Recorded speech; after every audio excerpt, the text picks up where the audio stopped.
to Los Angeles, and we all met at Quentin's house, and the brainstorming began.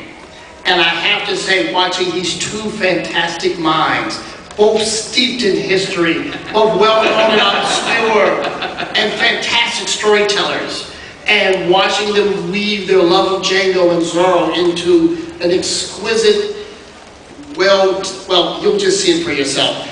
The work, I knew that this was going to be not just historical, because Quentin was actually extending the life of one of his brilliant creations, but it was going to be a collaboration for the ages. So I'm as excited as you are as I read the scripts and know that this is going to be a fantastic book. Yeah, and I have to say, that first meeting that Reggie's talking about there, when I flew down to get together with Quentin, I was a little curious as to how this is going to work out. I'm kind of a singular vision creator, and so is Quentin, and didn't know how that would mesh. Quentin might be an asshole. I might be an asshole. Yeah. And it turned out, it just felt like we've kind of known each other for years. Oh no, absolutely. We're about the same age. We have the same points of reference. We love the same stuff, and it was just kind of like, boom, let's roll.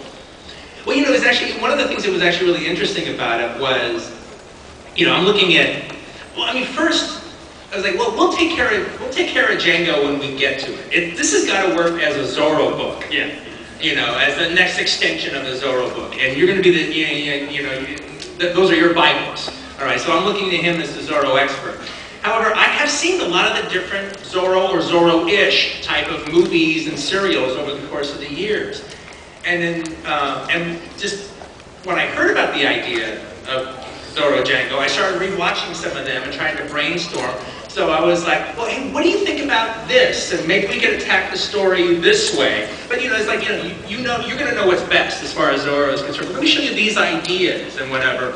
And then literally, it was just kind of 1 foot in front of the other. Oh, that's a great idea. Let's do this. Let's do that. But we watched about like 3 hours of stuff. Yeah. Go ahead. When you start working with people, you like to screen movies for them. Yeah. And I was like, oh, we're going to watch movies all weekend. Okay. All right, great. And so we watched a bunch of great movies and kicked around a bunch of great ideas, and everything just started to flow. Just ideas were popping. I said to you, there was a lot of, yes, I love that, flying back and forth across the table.